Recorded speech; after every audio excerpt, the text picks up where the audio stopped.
Assalamualaikum warahmatullahi wabarakatuh.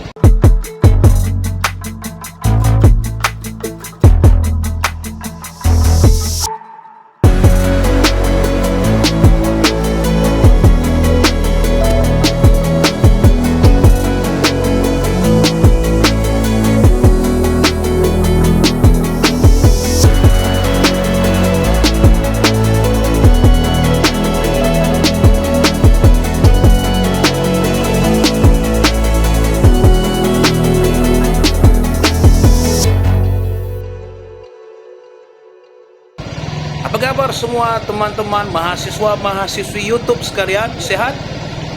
Udah makan? Udah minum? Udah salto belum? Ini mana jalan keluarnya? Oh, di ujung.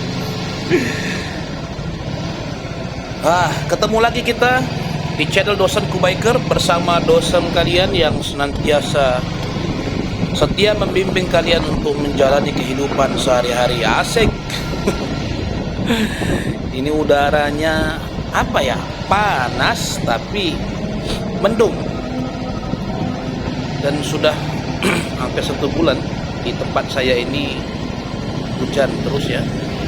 Memang kalau sudah masuk bulan September, bulan Oktober memang kondisinya begini. Dan ini, aduh, ini mau kemana nih abang? Bingung dia guys, bingung. Mungkin dalam pikirannya ya kan, aku mau kemana nih, rumahku di mana ini?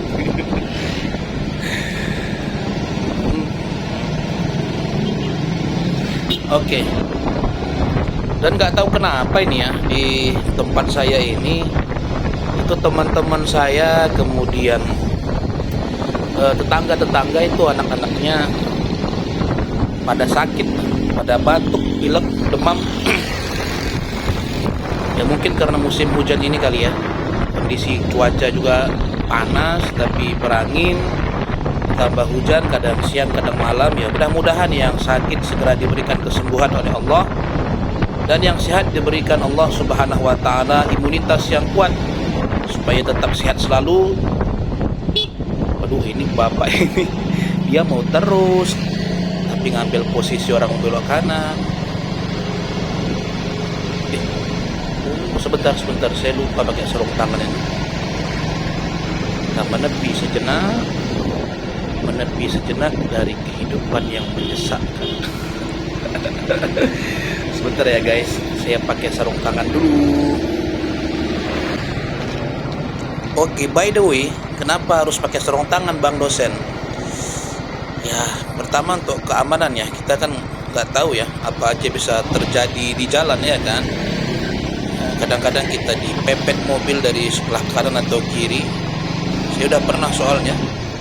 Di tangan itu bisa apa ya bahasa mudahnya, kalau orang kami bilang kegencet gitu. Ya itu bisa dicet, bisa luka, bahkan bisa fatal ya, seperti patah dan sebagainya. Dan kalau ini detik burung ini, gawat ini. Kena di mana sama tai burung? Oh iya, di visornya pun ada tai burung guys. Nampak nggak guys? Di bagian atasnya.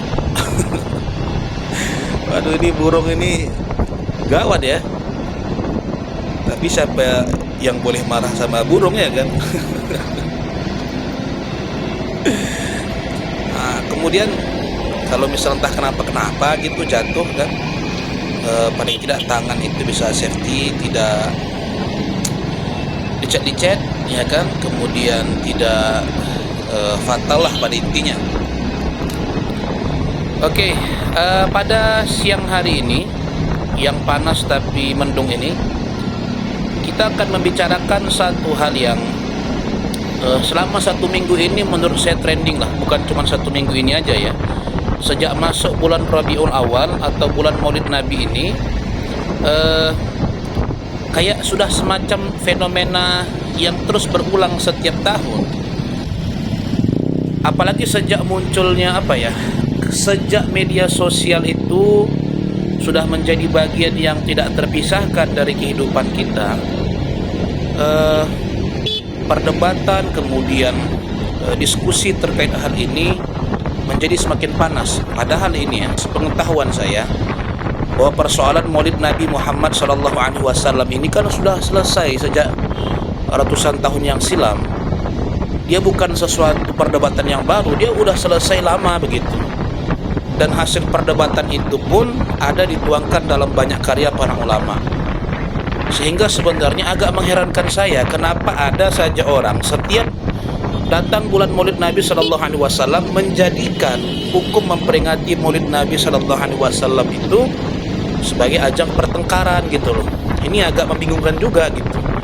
Untuk apa dipertengkarkan? Karena kalau memang Anda tidak mau memperingati Maulid Nabi Shallallahu Alaihi Wasallam, menurut saya ya sudah, karena memang ada sebahagian ulama juga yang tidak mau memperingati itu, ya.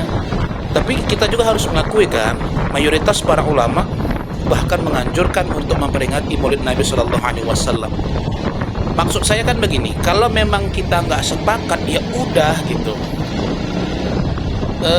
Fenomena yang terjadi justru ini orang yang tidak mau memperingati Maulid Nabi Shallallahu Alaihi Wasallam.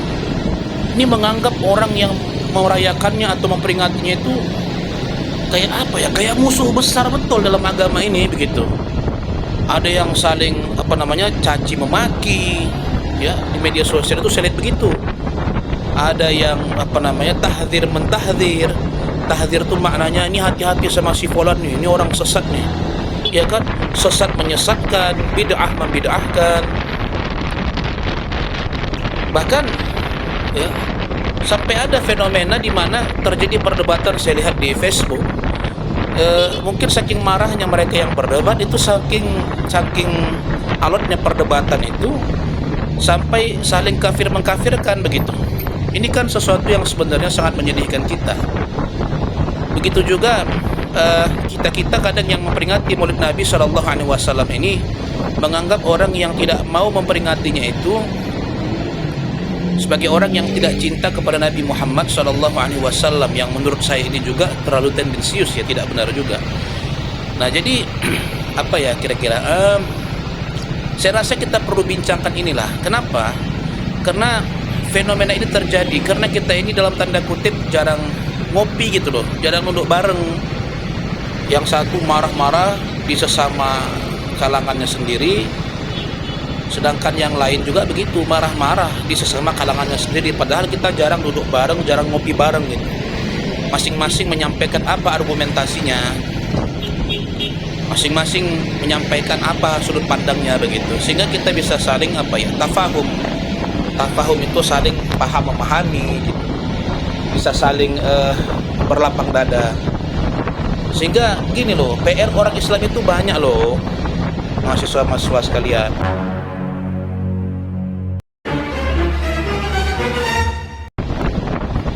PR kita itu bukan sedikit, kita punya PR dalam astagfirullahalazim.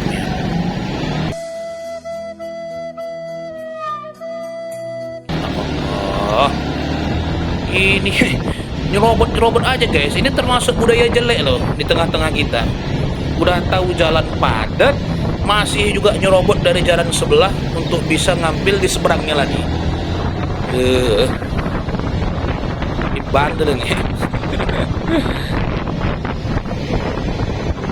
Lampu merah sebentar. Iya. Oke, jadi balik pada pembahasan tadi. PR kita itu bukan sedikit. Kita punya PR dalam masalah ekonomi, masalah keuangan, masalah politik, masalah sosial, masalah pendidikan. Banyak PR kita. Ini kenapa sesuatu yang sebenarnya sudah selesai ratusan tahun silam ini menjadi perdebatan ulang gitu. Nah, jadi dalam kesempatan kali ini Pak dosen akan coba memaparkan apa sebenarnya argumentasi alasan dari pertama kelompok yang anti dengan peringatan Maulid Nabi Shallallahu Alaihi Wasallam. Apa argumentasi dari kelompok yang memperingati Maulid Nabi Shallallahu Alaihi Wasallam? Sehingga dari tadi sebenarnya kita beruntung terus loh guys. Lampu merahnya cuma sebentar, langsung ganti dengan lampu warna hijau. Inilah dia rezeki anak soleh itu, ya kan?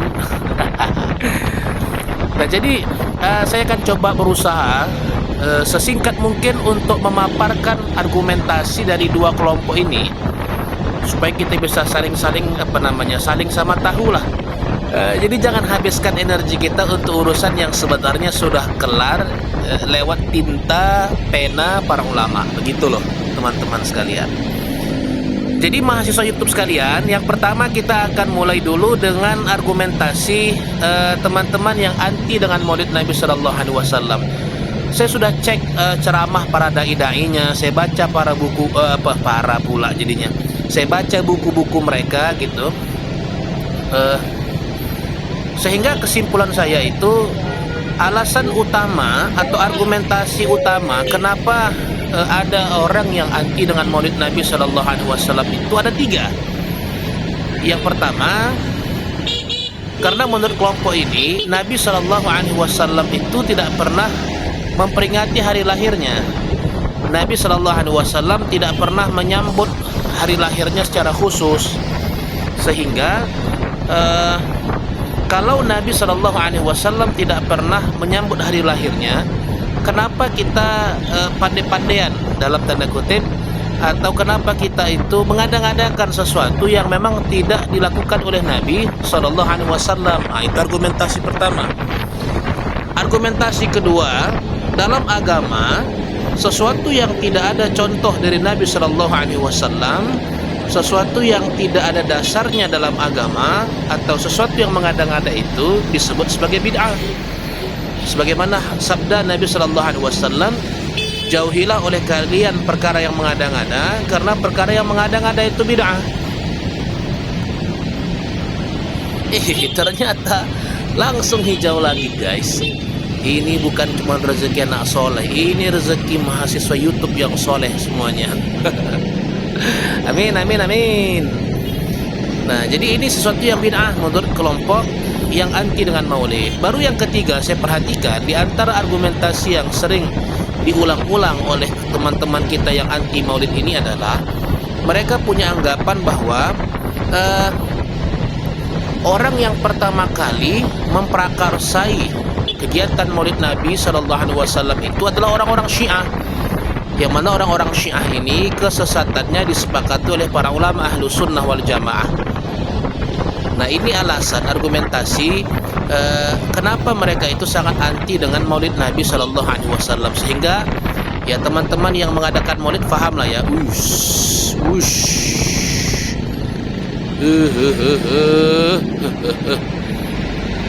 Oh, gerem, emang gerem. Nah, itu dari argumentasi dari kelompok yang pertama. Nah, apa jawaban daripada kelompok yang memperingati Maulid Nabi Shallallahu Alaihi Wasallam? Oke, yang pertama, justru menurut kelompok yang pertama ini, angkot Medan memang bandel-bandel lah kalian, astagfirullahalazim. Bikin emosi aja. Oke. Justru menurut kelompok yang mengadakan Maulid Nabi Shallallahu Alaihi Wasallam, bagi kita justru Nabi lah orang yang pertama kali menyambut hari kelahirannya. Bahkan Nabi mengadakan amalan khusus karena senang menyambut hari lahirnya. Umar bin Al-Khattab radhiyallahu anhu, sebagaimana riwayat Imam Muslim dalam kitabnya Sahih Muslim meriwayatkan, itu pernah mengatakan begini, Su'ilan Nabi Shallallahu Alaihi Wasallam anu shaumil itsnain. Nabi Shallallahu Alaihi Wasallam pernah ditanya oleh para sahabat, kenapa kok rutin puasa hari Senin? Kenapa rutinnya itu bukan di hari Selasa, bukan di Rabu? Kenapa di Senin? Apa jawaban Nabi Shallallahu Alaihi Wasallam? Ya, dzaka yauma wulidtu fihi. Karena hari Senin itu, kata Rasulullah, adalah hari kelahiranku. Nah, ini kan sebagai dalil, bukti yang kuat, indikasi yang kuat bahwa Nabi Shallallahu Alaihi Wasallam itu senang dengan hari lahirnya. Bahkan Nabi menyambut hari lahirnya itu dengan ibadah, dengan cara berpuasa. Sehingga Imam Ibnu Hajar Al-Asqalani pernah mengomentari tentang hal ini, bahwa apa yang dikerjakan Nabi itu sebagai bukti untuk mensyukuri nikmat-nikmat Allah pada hari-hari tertentu di mana kita mendapatkan suatu nikmat yang besar gitu. Jadi kalau kita misalnya mensyukuri sesuatu itu kan boleh dengan cara beribadah apa saja, boleh dengan cara bersedekah, boleh dengan cara membaca Al-Quran dalam rangka mensyukuri sesuatu. Lah, ini Rasulullah SAW mensyukuri hari lahirnya dengan cara berpuasa. Maka teman-teman sekalian para mahasiswa YouTube ya, justru Nabi lah orang yang pertama menyambut hari kelahirannya, sehingga ini sekaligus menjawab anggapan yang kedua kalau ini sebenarnya tidak bid'ah. Karena definisi bid'ah itu kata Imam Nawawi adalah fi'lu ma lam yu'had fi ahdi Rasulillah sallallahu alaihi wasallam, sesuatu yang tidak pernah ada, tidak pernah terjadi pada masa Rasulullah sallallahu alaihi wasallam.